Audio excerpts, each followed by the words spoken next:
am ddiwrnod bendigedig. Diwrnod perffaith am antur trwy'r jwngl. O, le ma nhw? Edrychwch. Sbienddrych. Rydych chi'n defnyddio rhain i wneud i bethau pell i ffwrdd yn ddangos yn agos.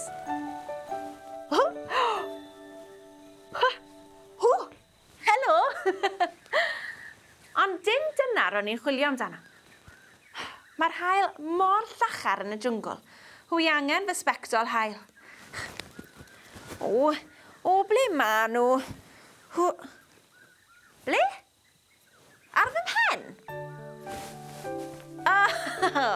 Perffaith!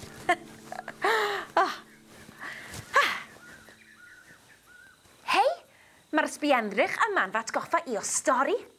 Hoffech chi ei chlywed hi? O'r gorau. Dwi'n caru adrodd stori. Roedd Michael y mwnci'n pen dwmpian, yn breuddwydio am fy nanas melyn melys, pan ddaeth Eli'r eliffant ato, codi i thrwnc a...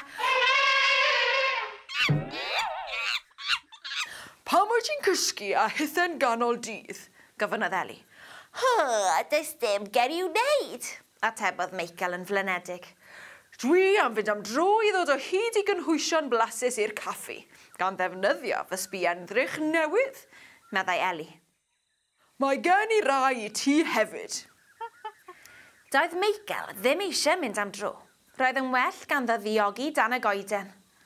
Ond oedd Eli, oedd yn eliffant penderfynol iawn, ddim am dderbyn na fel ateb, ac i ffwrdd â nhw. Cerddon nhw drwy'r jwngl. Traed mawr trwm Eli yn stomp, stomp, stompio'n swnllyd, a thraed bach ysgaf Michael yn bws, bws, bwsio'n dawel. Beth am edrych yn hon? Dwi'n siŵr bydd digonedd o ffrwythau blasus yn y goeden yma. Hedrychodd Eli fyny. Yno'n eistedd ar ben y goeden, roedd y deryn melyn. Meddai Eli. Dyna deryn melyn hardd. Ble? Holodd Michael.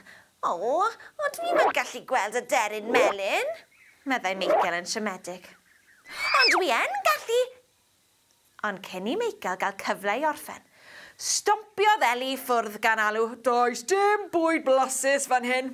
Dire. Wrth i Eli stompio, roedd y llawr yn ysgwyd, roedd y goeden yn ysgwyd, a'r bananas yn ysgwyd tan. I'r bananas lanio ar ben Michael. Ond sylwodd Eli ddim. Roedd hi wedi stompio ymlaen i'r goeden nesaf. Edrychodd Eli fyny. Yno'n eistedd ar ben y goeden, roedd y deryn gwyrdd. Meddai Eli. Dyna deryn gwyrdd hardd. Ble? Holodd Michael. Dwi ddim yn gweld y deryn gwyrdd, meddai Michael yn ddigalon. Ond dwi yn gallu. Ond cyn i Michael gael cyfle i orffen, stompiodd Eli ffwrdd gan alw. Does dim bwyd blasus fan hyn. Dire. Ac wrth i Eli stompio, roedd y llawr yn ysgwyd, roedd y goeden yn ysgwyd, ac roedd y cucumbers yn ysgwyd tan i'r cucumbers lanio yng nghlisiau Michael. Ond sylwodd Eli ddim. Roedd hi wedi stompio ymlaen i'r goeden nesaf. Edrychodd Eli fyny. Yno'n eistedd ar ben y goeden, roedd y deryn oren. Meddai Eli. Dyna deryn oren hardd. Ble? Holodd Michael. Dwi ddim yn gweld y deryn oren, meddai Michael yn ddigalon. Ond dwi yn gallu. Ond cyn i Michael gael cyfle i orffen, stompiodd Eli ffwrdd gan alw. Does dim bwyd blasus fan hyn. Dire. Ac wrth i Eli stompio. Roedd y llawr yn ysgwyd. Roedd y goeden yn ysgwyd. A'r spaghetti yn ysgwyd tan. I'r spaghetti lithro lawr at fol Michael. Am siom. A chneidiodd Eli eliffant. Dwi wedi gweld lot o adar hardd, ond ydw i heb weld unrhyw gynhwysion bwyd blasus. Am lwcus, atebodd Michael. Dwi heb weld unrhyw adar hardd. Cyn i Michael orffen siarad, trodd Eli edrych arno. Roedd hi'n methu credu'r peth. Drych ar yr holl fwydydd blasus rwy ti wedi eu casglu. Chwarddodd Eli. Dwi'n siŵr y gallai greu pryd o fwyd hyfryd i'r caffi gyda'r rhain. Gallu, atebodd Michael. Weles i ddigon o fwyd blasus, ond dim un aderyn. Roedd sŵn dy draed yn ei dychryn i ffwrdd. Stomp, stomp, stomp. Beth am i ni fynd i chwilio eto, meddai Eli. A tro hyn, mi wna i gerdded yn dawel, dawel, dawel. Ac i ffwrdd â nhw unwaith eto.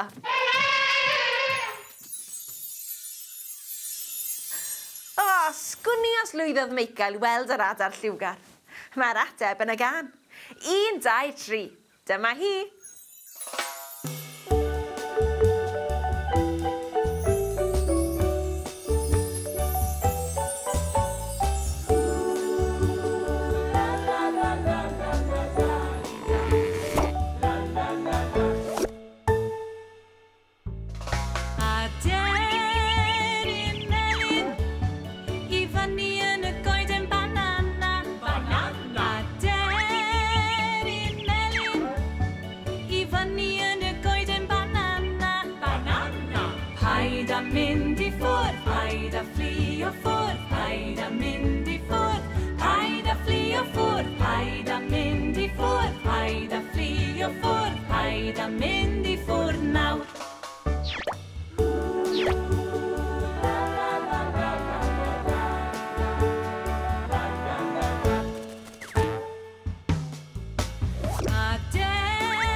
Dwi'n caru canu a dwi'n caru clywed stori. A chi? Gwych. Welech chi eto am stori a chan arall. Hwyl fawr!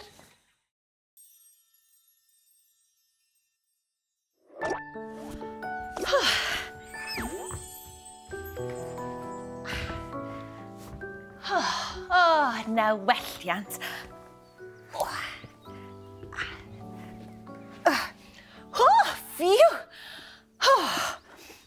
Phew!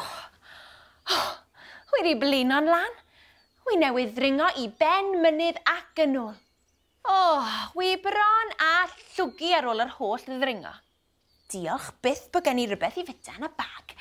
Rhywbeth crwn, meddal, melys. Nage.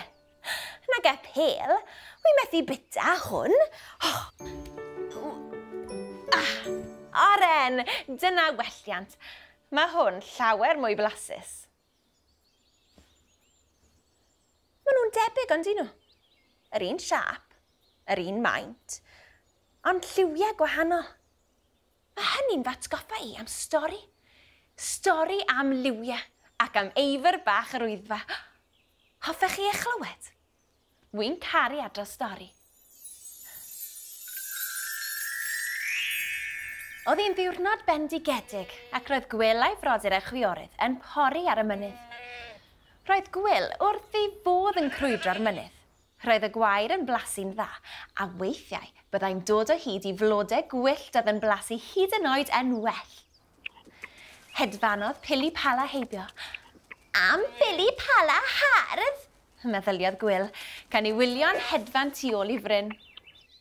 Ble wyt ti'n mynd, Pili Pala bach? Ac aeth Gwyl i fusnesau i weld beth o tu ôl i'r bryn. Bendigedig! Roedd Gwyl wedi cyffroi yn lan. Tu ôl i'r bryn, roedd clystr o flodau pinc. Roedd Gwyl wrth ei fodd. Blasish, meddyliodd, a dechrau bita. Yn hwyrach y pnawn, galwodd mami gafr ar y geifr. Dewch adra i'r fferm, mae'n amser godro. Ac fe drodd y geifr i gyd am adre. Pob un, ond un. Doedd Gwyl ddim wedi clywed I fam yn galw. Oedd e'n rhy brysur yn bita'r blodau. Ar y fferm, cyfrodd mami gafr I phlant wrth iddyn nhw gyrraedd yn ôl. 1, 2, 3, 4. 4? Dim ond 4 gafr fach. Oedd 5 I fod. O na, oedd un ar goll. Rhaid bod un dal ar y mynydd ar ben I hunan bach. Rhedodd mami gafr nerth ei charnau i'r mynydd. Ac wrth redeg, sylweddolodd hi bod ganddi ddim syniad pa afr oedd ar goll. Roedd ei geifr bach I gyd yr un maint, yr un siap a'r un lliw llwyd. Pa un felly oedd ar goll? Cyrhaeddodd waelod y mynydd. Ble o ble gallai'r afr fach coll fod.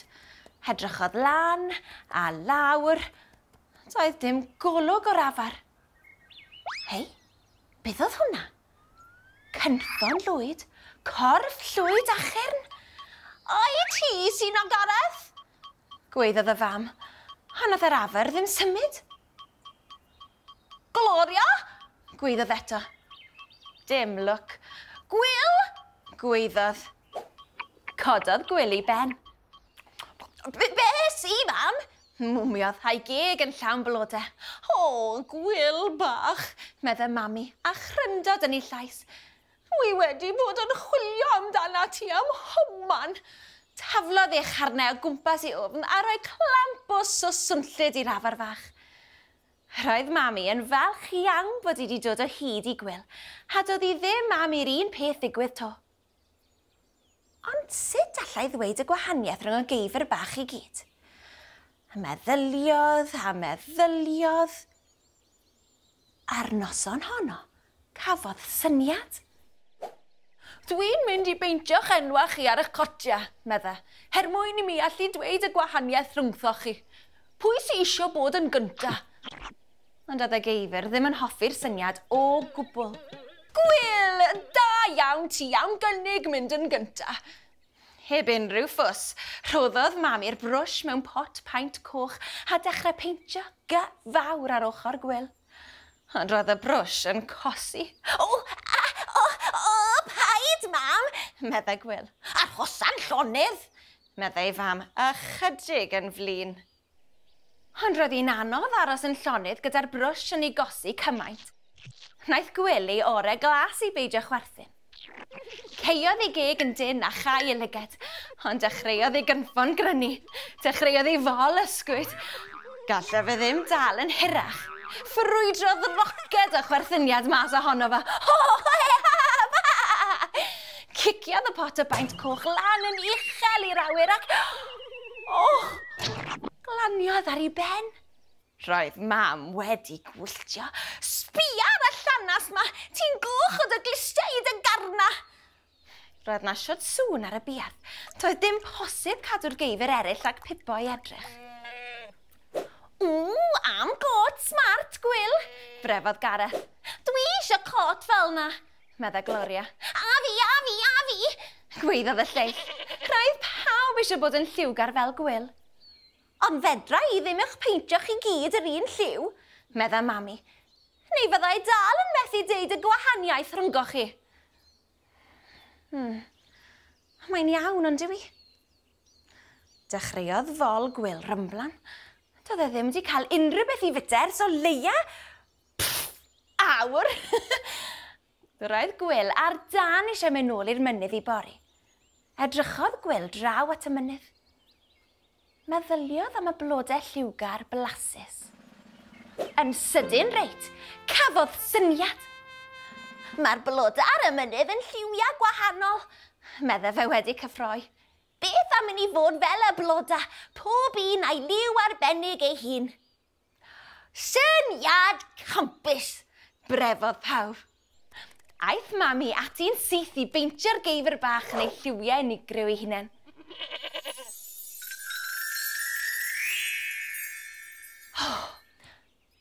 Pa liwiau ych chi'n meddwl peintiodd Mami'r geifr bach? Falle bod chi'n iawn. Beth am i ni weld? Mae'r ateb yn y gan.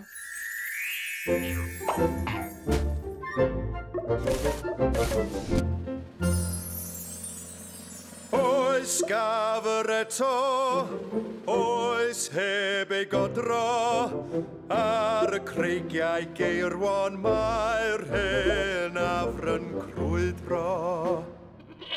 Gafr wen, i efin wen, boel gan ffon wen, yslis wen ach yn ffon wen.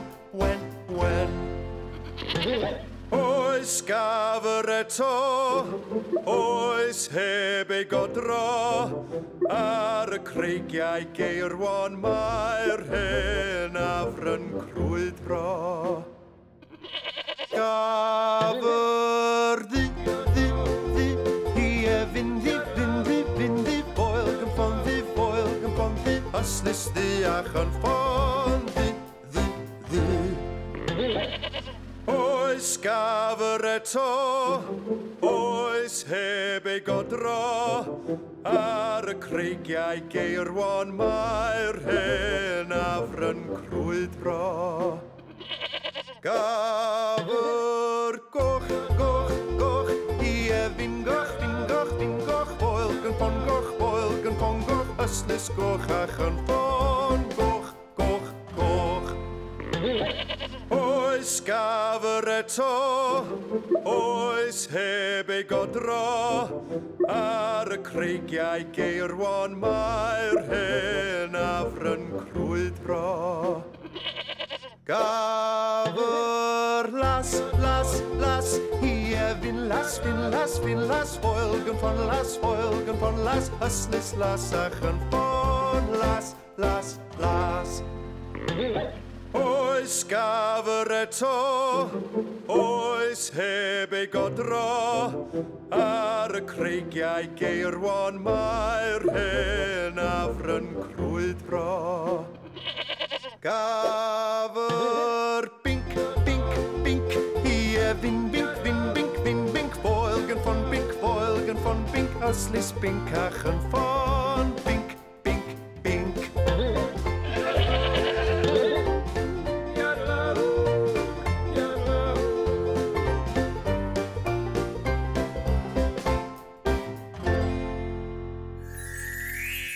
Wy'n caru can ddoniol a stori dda. I chi? Tan tro nesa te, wela chi to.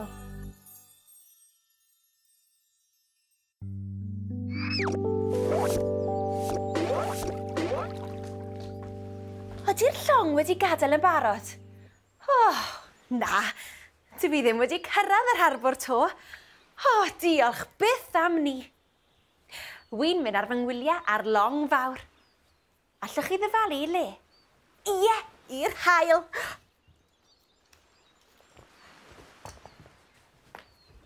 Wy'n mynd ar fordaeth i'r Caribi. Gallai ddim aros. A wy'n gobeithio gweld llwythi o anifeiliaid gwyllt. Falle welai grwban môr, neu borfil hyd yn oed. ond bydd rhaid fi fod yn amyneddgar iawn ac aros yn llonydd am oriau. Mae creaduriaid gwyllt yn gallu bod yn swil iawn, chi'n gwybod. Ych chi'n dda am aros yn llonydd am oriau a bod yn amyneddgar? Wi ddim. Wi'n hoffi bethau ddigwydd yn syth bin. O, mae hynny'n fatgoffa i o stori am fwnci oedd yn gorfod aros. A doedd e ddim yn hoffi ni chwaith. Hoffech chi eich chlywed? Wi'n caru adrodd stori. Roedd Morris y mwnci ar frys. Roedd yn rhaid iddo fe fod wrth yr harbwr erbyn i'r arch gyrraedd. Ych chi'n gwybod beth yw arch? Wel, llong fawr bren yw arch a digon o le ynddi i bob mathau o anifeiliaid.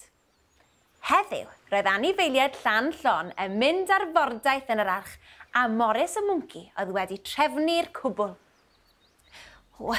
Gobeithio bydd pawb yn troi lan ar amser, medda'n ffwdanus. Roedd Morris yn fwnci trefnus iawn, a doedd e ddim yn hoffi pan oedd pobl yn hwyr. Cyrhaeddodd Morris yr harbwr. Meddyliodd yw hun. Dyw'r arch ddim yma eto. Roedd i fod yma erbyn 10 o'r gloch, ac mae'n 2 funud wedi yn barod. Edrychodd Morris ffordd hyn. Edrychodd ffordd arall. A dim sôn am yr arch. Yn sydyn reit. Neidiodd Morris mas o'i groen. Roedd yr arch wedi cyrraedd o gyfeiriad hollol annisgwyl. Reit, wel, meddai Morris. O leia mae'r arch yma nawr. Ond ble mae'r anifeiliaid? Edrychodd Morris ar ei restr. Roedd e wedi nodi enw pob anifail oedd yn mynd ar y fordaeth, ac roedd llun a disgrifiad o bob un wrth ei enw, i wneud yn siŵr bod dim dryswch. Y cyntaf ar y rhestr oedd Elinor Eliffant. Rhwng cur, clistiau mawr, hoffi gwneud sŵn mawr, darllenodd Morris. Edrychodd Morris o'i gwmpas. Na, dim golwg o Elinor. Bydde fe wedi gweld neu chlywed, mae'n siŵr. Dyw e ddim yn hawdd i eliffant cwato, nag yw e? Edrychodd Morris ar yr enw nesaf ar y rhestr. Berwyn bystach. Corff llwyd, cyrn cyrliog a modrwy air drwy drwyn. Ie, modrwy air. Bydde Morris siŵr o wedi sylwi petai anifail gyda modrwy air yn agos. Ond oedd dim golwg o berwyn bystach chwaith. Edrychodd Morris ar yr enw nesaf ar y rhestr. Heilwen hippo. Trwyn mawr, danedd miniog a thipyn o fola. Pwysau 1,500 kilo. 1,500 kilo? Roedd hynny cymaint â car bach, neu 2 car bach hyd yn oed. Bydde Morris yn sicr wedi sylwi os oedd heilwen wedi cyrraedd. Ond oedd dim enaid byw yn unman. Dim eliffant, dim bystach, dim hippo, a dim un o'r anifeiliaid eraill ar restr Morris. Ble ma pawb, medda'n grac. Mae'r arch fod i adael am hanner awr wedi 10 ar y dot. Dechreuodd Morris ffita banana i basio'r amser. Bytodd un arall. Ac un arall. Bwytodd gymaint o bananas, nes bod ganddo boen yn ei fol. Dwi wedi cael llon bol o aros, ac o bananas. Cwynau. Ac i ffwrdd ag i'r jwngl i chwilio am yr anifeiliaid. Cyn bo hir, dath e at bwll yn llawn pysgod chwym. Esgusorwch fi, ydych chi wedi gweld eliffant a hippo a bystach a... Naddo tad, dim siw na miw, meddai un o'r pysgod. Diar. Roedd Morris yn teimlo'n reit ddigalon. Ar ôl yr holl drefnu, roedd yr anifeiliaid yn mynd i fethu y mordaeth yn yr arch. A drenu ond y fe. Roedd Morris yn troi am adre pan... Bron iddo fe gwmpo dros rhywbeth. Drychodd y lawr, a dyna ble oedd ces. Ces dillad pinc.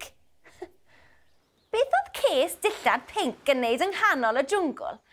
O, doedd Morris ddim yn deall y peth o gwbl. Yn sydyn reit. Clywodd sŵn.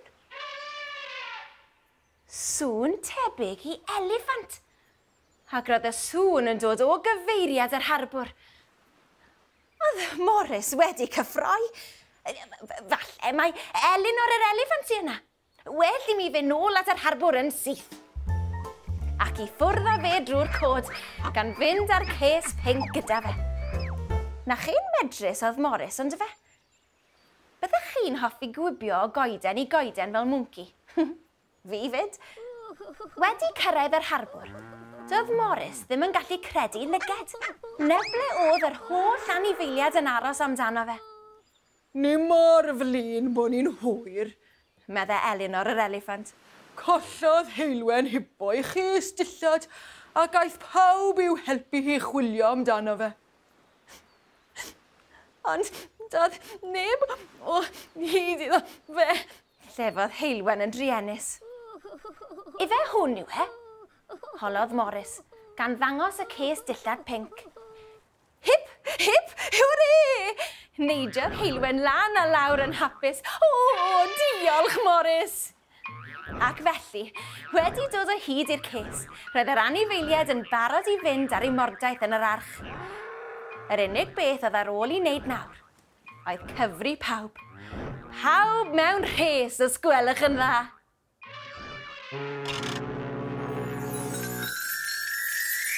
Sgwni os o digon y le yn yr arch i'r holl anifeiliaid na. Wy'n gwybod, mae dy fi gan am yr arch. Hoffech chi eich chlywed? Dyma hi. Helo, bawb! Mae'r anifeiliaid yn aros i fynd ar daith mewn math arbennig o bwch o'r enw arch. A dyma hi. Yr eliffant mawr a'r cangarw i mewn i'r archan nhw. Ni'n welsoch i rioed y fath hali balw i mewn i'r archan nhw.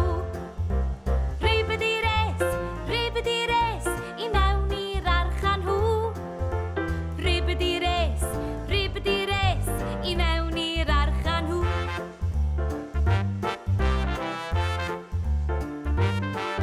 Dau ddistach, dau garw, dwy ddiwch a dau lo i mewn i'r archan nhw. A dau alligator a dau hipopo i mewn i'r archan nhw. Ribidi res, i mewn i'r archan nhw. Ribidi res, i mewn i'r archan nhw.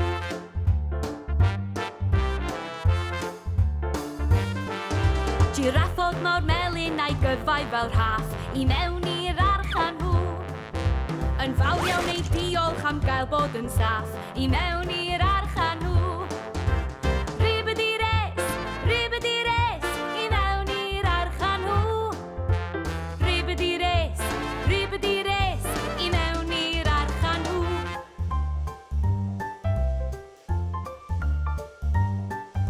Y llygod oedd yno un fach ac un fawr i mewn i'r archan nhw. Yn rhedeg o gwmpas arall hyd o llawr i mewn i'r archan nhw. Ribidi res, i mewn i'r archan nhw. Ribidi res, i mewn i'r archan nhw. Ribidi res, i mewn i'r archan nhw. Ribidi res, i mewn i'r archan nhw. O, gobeithio bod yr anifeiliaid wedi mwynhau ei mordaeth. Mae'n bryd i fi fynd ar fy mordaeth i hefyd. Tan tro nesa. Hwyl a fflag!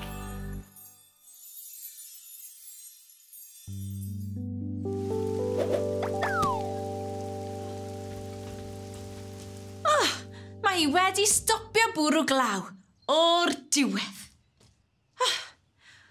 Ro'n i wedi gobeithio chwarae gyda fy ffrindiau yn yr haul heddi. Ond daeth y glaw, a doedden nhw ddim eisiau glychu. Sdim ots gen i am y glaw. Unrhyw beth i gael gwisgo fy sgidiau glaw newydd. O na! Mwd! Fydde ddim chwinkiad yn ei glanhau nhw, a bydden nhw'n lan unwaith eto.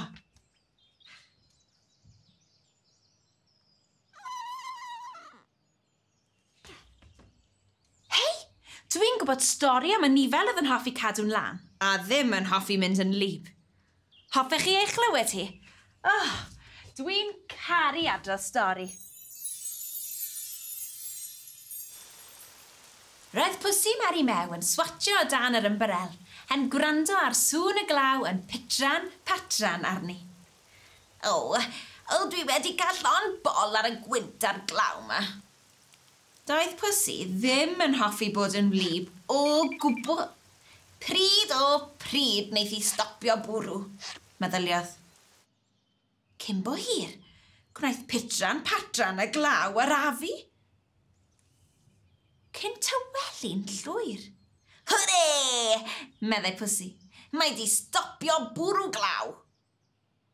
Ond yr eiliad honno, daeth chwa mawr o wynt a chipio'r ymbarel.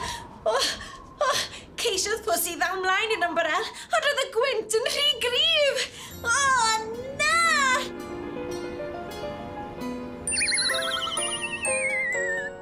Mae'n rhaid i mi ddod o hyd i'r ymbarel, meddai Pussy. Byddai'n wlyb sopen os dechreuaeth i fwrw eto.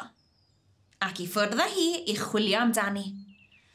Pwy welodd hi wrth y fferm, ond Mrs Wishy-Washy. Roedd Mrs Wishy-Washy yn brysur yn golchi dillad yn y twb. Miaw, meddai Pussy. Am beth wyt ti'n chwilio? Holodd Mrs Wishy-Washy yn garedig. O fy ymbarel, atebodd Pussy. Ydych chi wedi gweld ti? Naddo i, meddai Mrs Wishy-Washy. Dwi wedi bod yn rhy brysur yn golchi sylwi ar ymbarels coll. Dwi wrthi'n golchi popeth mwdlyd dwi'n ei weld. Sgrwb, sgrwb, sgrwb. Wyt ti'n fwdlyd? Gofynnodd Mrs Wishy-Washy. Oes angen dy olchi di? Na, meddai Pussy. Dwi'n lan. Doedd Pussy ddim eisiau bath o gwbl, ac i ffwrdd â hi nerth i fawennau bach i chwilio am yr ymbarel. O, helo, meddai Pussy wrth weld ei ffrind Cian ac hi. Wyt ti wedi gweld ymbarel yn hedfan heibio? A dwi'm yn credu, cyfarthodd Cian. Dwi wedi bod am brysur yn neidio yn y mwd. Dyn ei neidio gyda fi. Wwff! Meddai Cian, a neidio yn y mwd gyda splash enfawr. Meddai Pussy. Doedd Pussy ddim eisiau neidio yn y mwd o gwbl. Ar ôl gwneud yn siŵr fod Cian wedi mynd, aeth Pussy yn ei blaen i chwilio am yr ymbarel. Ble allai hi fod? Doedd hi ddim wrth y fferm di, a doedd hi ddim ar y buarth. Penderfynodd Pussy fynd i chwilio yn y cae. Cyrhaeddodd bwll mawr o fwd, a phwy oedd yno, ond mefin y mochyn, yn fwd o'i drwy'n i'w gynffon. Helo, Mefin, meddai Pussy. Wyt ti wedi gweld fy ymbareli? Wel, naddo, sochiodd Mefin. Dwi wedi bod yn brysur yn rolio yn y mwd. O, meddai Pussy yn siomedig. Wyt ti eisiau rolio yn y mwd gyda fi? Gofynnodd Mefin. Phew, meddyliodd Pussy, wrth neidio o ffordd y mwd. Doedd hi ddim eisiau bod yn fwdlyd fel Mefin, neu mi fyddai Mrs Wishy-Washy yn ei rhoi hi yn y twb. Yn sydyn, gwelodd Pussy rhywbeth oedd yn edrych yn debyg i ymbarel. O fy ymbarel! Yn y mwd, gweiddodd Pussy. Fydde ti'n fodlon i'n hôl ni, Mefin? Wrth gwrs, rhochiodd Mefin. Ceisiodd Mefin gydion yr ymbarel, ond roedd y mwd yn ei gwneud hi'n rhy llithrig iddo afael ynddi. Pwy basiodd, ond Cian y ci, oedd bob amser yn hapus i helpu. Neidiodd Cian, ac chydio nghoes yr ymbarel, tynnodd a thynnodd, ond roedd yr ymbarel yn sownd yn y mwd. Mae dau yn well na un, galwodd Mefin. Felly cydiodd yng nghynffon Cian. Dechreuodd y ddau dynnu, ond oedd yr ymbarel ddim am symud. Mww! Gadewch i mi helpu, cynigiodd Lleici Llo. Roedd Lleici'n tynnu Mefin, Mefin yn tynnu Cian, A Cian yn tynnu'r ymbrel. Tynnu a thynnu a thynnu tan pop! Hedfanodd yr ymbrel allan o'r mwd a gorchuddio Pussy Drian mewn haen o fwd o'i chlystiau uwch yn ffon. Drian a Pussy. Eiliad yn ddiweddarach. Pwy ddaeth heibio wedi clywed yr holl sŵn, ond Mrs Wishy-Washy.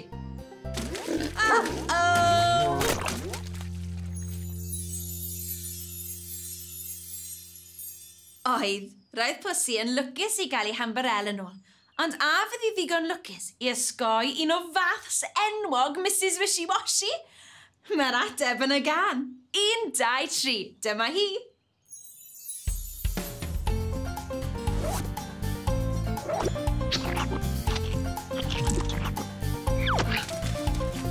Wow, wow, a miaw! Mae'r anifeiliaid yn llawn fawr. Mw, me, soch a splash. Mae'r anifeiliaid angen bach.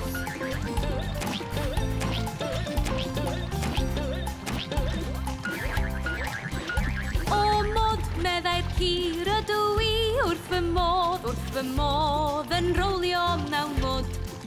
Ond pwy ddaeth heibio ond Mrs Wishy-Washy i mewn i'r twb a ti.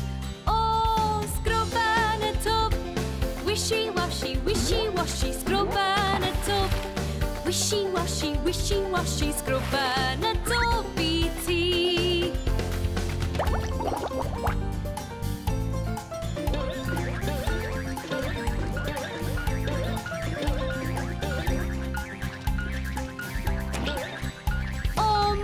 Meddai'r llor ydw i wrth fy modd yn neidio mewn mwd. Ond pwy ddaeth heibio ond Mrs Wishy-Washy i mewn i'r twb a ti. O, sgrwb yn y twb. Wishy-Washy, Wishy-Washy, sgrwb yn y twb. Wishy-Washy, Wishy-Washy, sgrwb yn y twb i ti.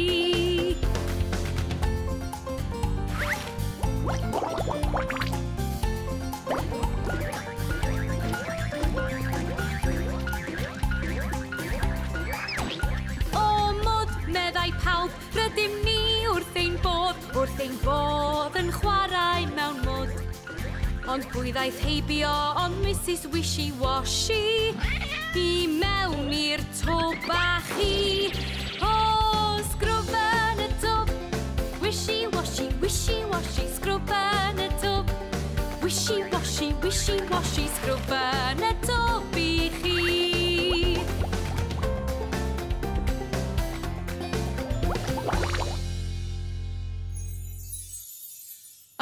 Llwyddodd Pussy Mary mew ysgoi cael bath yn do fe. Ond oedd ei ffrindiau ddim mor lwcus. Drian a nhw. O, wy'n caru can a stori dda. Ydych chi? O, gwych. Tan tro nesaf felly, hwyl fawr!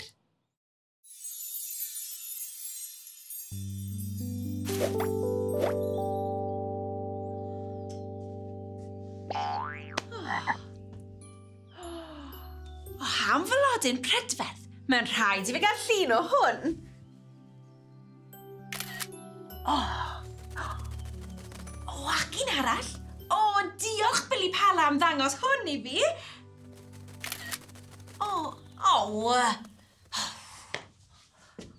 Roedd y Billy Pala ychydig yn rhy chwym i fi dynnu llun ohono. Ond dwi'n gobeithio y ces i lun da o'r blodyn. Mae lluniau o bobl a phethau dwi'n ei hoffi yn gwneud i fi deimlo'n hapus. Dyna pam dwi'n dwlu tynnu lluniau. Lluniau llawen! Dwi'n gwybod am stori am rywun arall oedd yn hoffi tynnu lluniau gyda chamera. Hoffech chi eich chlywed hi? O, dwi'n caru adrodd stori. Roedd Lleici Llygoden wedi cael camera fel anreg pen-blwydd ac yn ysu dynnu lluniau gydag e. Am gamra hyfryd Lleici. Byddai'n dynnu'r lluniau byd enwog mewn dim o beth gyda chamera cysel a hwn. Ond beth dyna'i lun ohono gynta? Pendronodd Lleici wrth edrych o'i chwmpas. Aha! Coeden. O, diar, ti di tynnu llun o dy hun. Doedd hyn ddim yn ddechrau da, ond roedd lleici llygoden yn benderfynol. Gyda ddipyn o ymarfer, fyddai'n wych! Gwichiodd. Roedd hi'n chwilio am rhywbeth arall i dynnu llun ohono, pan sponciodd sbonc y gynningen ati. O tynnal i'r sbonc castig ohono i, galwodd sbonc. Roedd sbonc wedi cyffroi cymaint gyda'r syniad o gael tynnu llun. Doedd hi ddim yn gallu aros yn llonydd. Roedd hi'n sboncio lan a lawr, i'r chwith ac i'r dde, fel pêl ping-pong. Rhaid i ti aros yn llonydd, meddai lleici. Dim problem, atebodd sbonc. Ond roedd problem. Roedd sbonc wedi methu'n lan ag aros yn llonydd, ac mi sponciodd ar yr union foment y gwasgodd lleigi'r botwm. Dim ond ei thraed oedd yn y llun. Roedd lleici ar fin tynnu llun arall, un gwell tro yma, pan glwson nhw lais yn galw sbonc cinio. Ac fod sbonc ar dan eisiau cael tynnu ei llun eto, doedd dim byd yn dod rhwng sbonc a'i bol, ac i ffwrdd â hi i gael ei chynio. Wrth ffarwelio gyda sbonc, sylwodd lleici ar heti hwyaden oedd ar ei ffordd at y pwll dŵr. Helo, heti, meddai lleici wrth ei ffrind. Camera newydd, holodd heti yn fusnes i gyd. Ie, meddai lleici yn falch. Hoffet ti fi dynnu llun ohono ti? Hoffwn, please, meddai heti, cyn gweiddi. Harry, Hedd, Haf, Heilyn, dewch i gael llun. Mewn chwynciad chwaden, cyrhaeddodd 4 hwyaden arall. Roedd lleici wrth ei bodd. Cyfle arall i ymarfer ei sgiliau tynnu llun. Sefwch o flaen y pwll yn fanna, meddai wrth y criw. Reite, allai ddim gweld Harry, meddai lleici. Symudwch i'r chwith fel bod pawb yn y llun. Na, dwi ddim yn gweld heti. Symudwch i'r dde. Allai dal ddim eich gweld chi gyd, cwynodd lleici. Yna, cafodd syniad. Dwi'n gwybod, cymerwch gam yn ôl. Ar yr union amser y gwasgodd lleici fotwm y camera, cwmpodd pawb i'r dŵr. O, diar!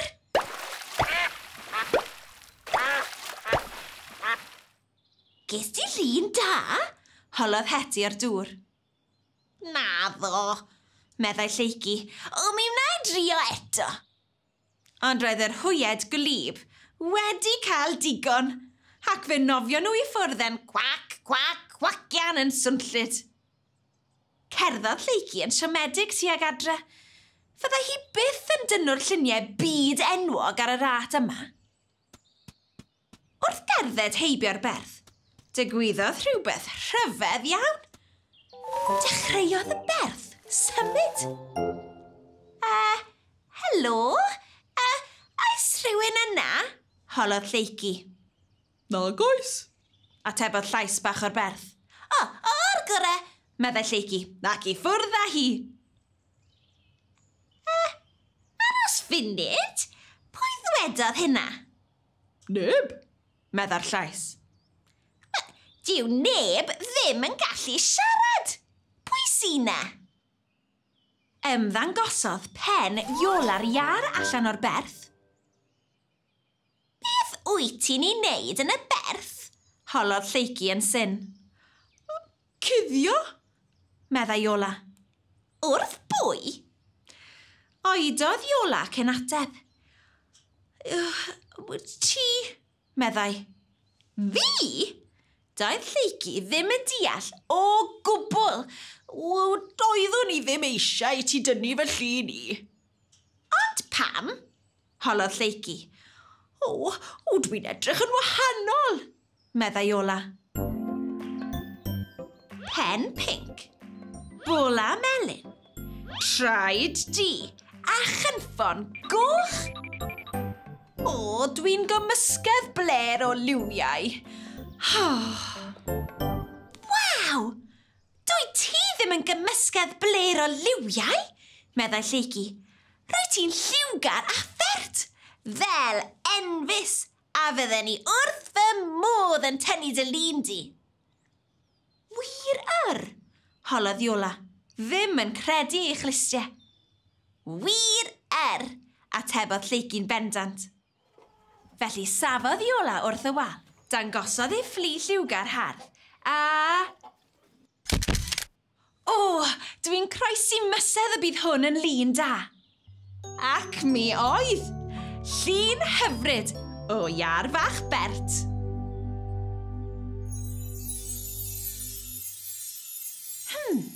Sgwni, os taw Iola yw'r unig iar liwgar ar fferm y wain. Mae'r ateb yn y gan. 1, 2, 3, dyma hi.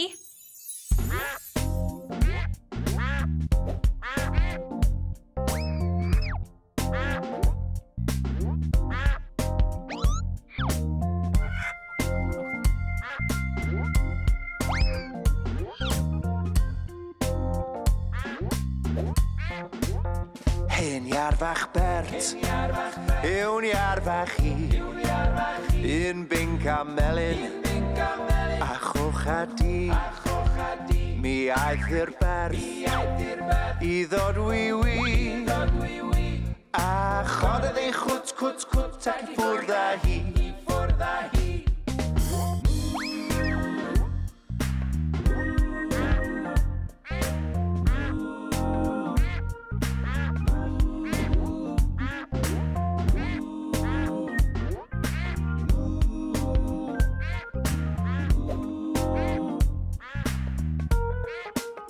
Hen iar fach ddel, yw'n iar fach i. Un las ag oren, a gwyn a di. Mi aeth i'r Bert, i dwtsio'i ffli. A chododd ei cwt ac i ffwrdd â hi.